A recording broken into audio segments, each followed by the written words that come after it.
Yeah, the last series was a doozy, guys, but it is a brand new one.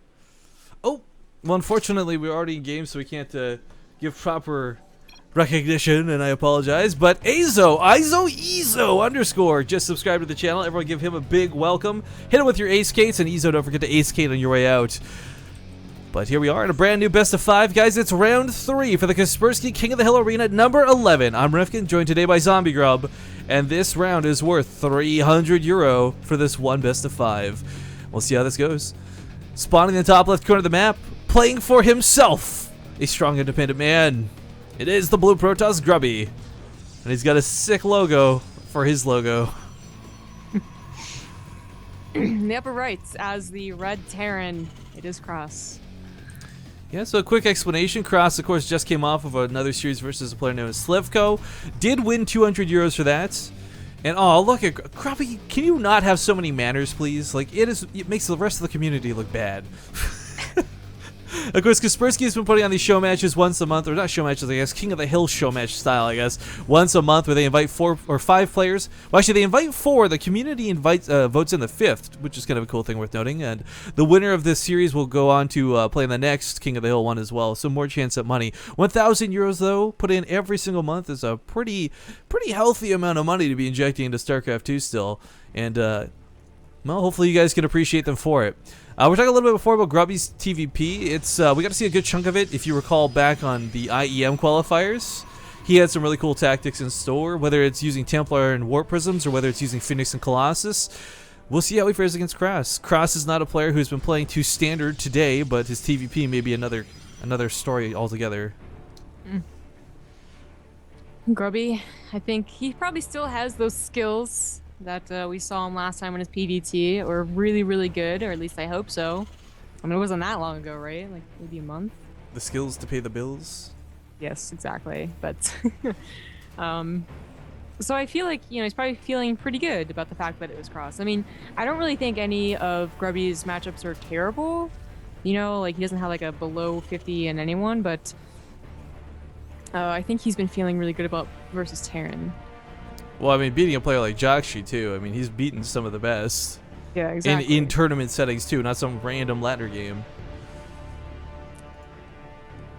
But, yeah, I don't know. Krass is definitely, in my opinion, going to be the underdog coming into this series. He was also the underdog coming into the previous series as well, but managed to eke out a victory just barely over there.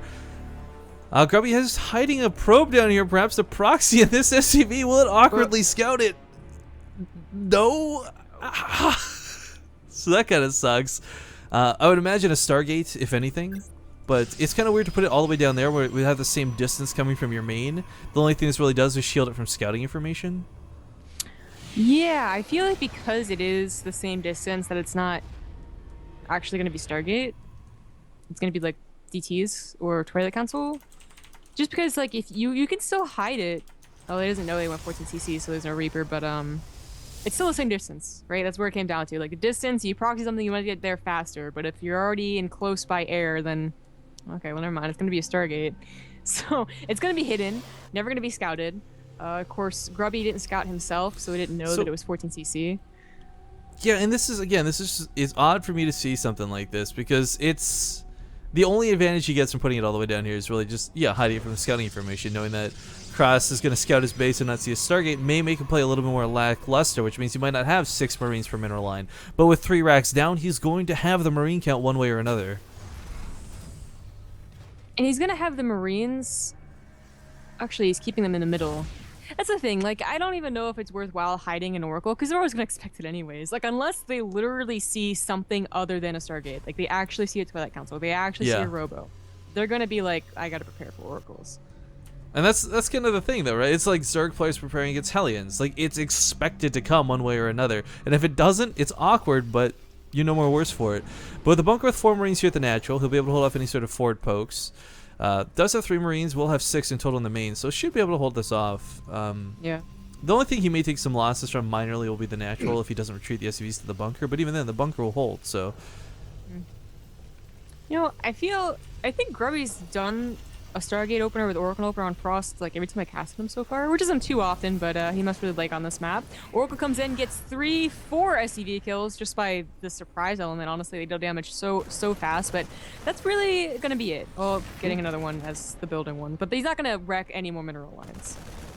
Yeah, unfortunately, the barracks placement playing a little bit against Krass there. He can't really chase through it too comfortably, but Oracle is driven back for now. The bunker at the front, too, is kind of a big deal, because sometimes you will see these two stalkers that Grubby has. I don't know what they're doing. They're being playful little buggers, but they will sometimes come across the map while that Oracle is going on, and if you don't have that bunker down, the Oracle, okay, gets chased off, suddenly you got stalkers kiting your Marines, and the Oracle comes back, and you're just flustered trying to deal with two things at once. Yeah, it can definitely be effective. Grubby just choosing not to try for it. I mean, what can you really do if they do get past, you know? Not a lot. You take some losses is what you do. Yeah, so yeah, not too worth trying to lose 2 stalkers. This Stargate's probably not going to be used for anything else. Sometimes you see after an initial Oracle, if they don't get a second one, they get a Phoenix just to scout for drops, but so far it's not going to be the case for Grubby. I highly doubt he'd be going into Phoenixes, like actually like, you know, 6, 7 Phoenixes like he did last time we casted him from a proxy Stargate.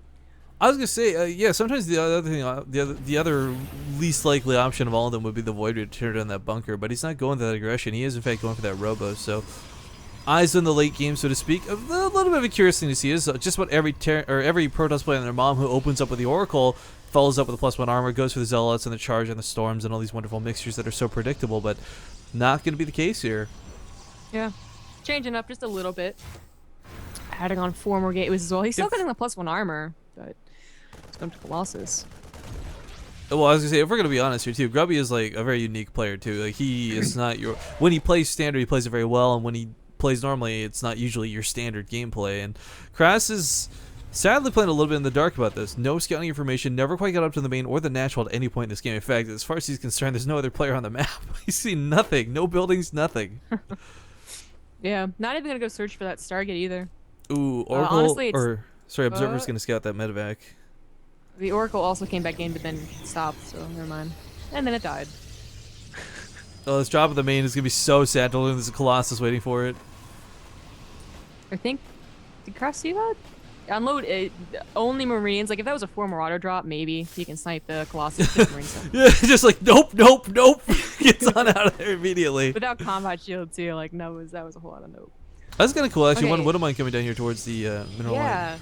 So this has been going on a lot more recently. I don't know why I guess it's such an uncommon timing that you're just always hoping. But they just get 1 middle line, sometimes 2, and they drop with it, and it's been happening a lot. I've seen a lot more players do it in Pro League as well. And sometimes it does damage, most of the times it really doesn't. I guess a lot of it relies on your opponent really not having the appropriate detection too. Like if they're pumping Colossus, maybe there's a chance they only have 1 observer available on the map. True. But snipes off the 1 observer that was available on the map, starts steaming towards the main. There's not a lot of damage you can really get done here, sadly. But even then, the observer snipe was actually kind of nice. Not that it really matters now, because cannons are coming down, and Woodamines are not going to get away with shenanigans. Yeah, but that means that he has to halt Colossus production for at least a little while. Yeah. You know, to get that observer, and he probably wants more than 1 observer too as the game goes on.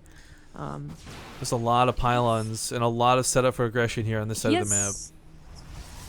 He has 7 gateways. Yeah, he's gonna go for an all-in right here.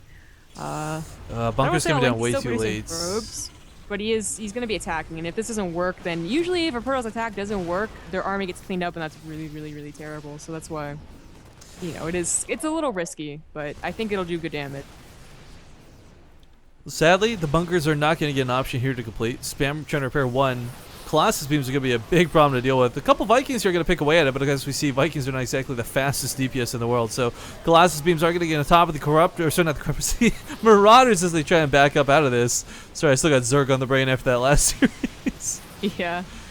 It's not looking good for Krass. SCVs is not going to work out. His Marauder count is getting really high, but it's just too late. You know, he had 3 bunkers, and then the Marauder count, maybe, but it was broken so fast, and the Vikings went down so fast that I think this is going to be, you know, Grubby's game right here. Yeah, this early Colossus push is looking unbeatable. There's no way to break the Stalkers, much less the Colossus behind them. Vikings have been taken out, and this... trying to drop an SCV. I don't know if a good game either way. Grubby will secure game number 1, folks. Yeah, pretty easy peasy. You know, we went for something and then executed it really well. It's just you really need, you know, bunkers, and that's also not a great bunker map.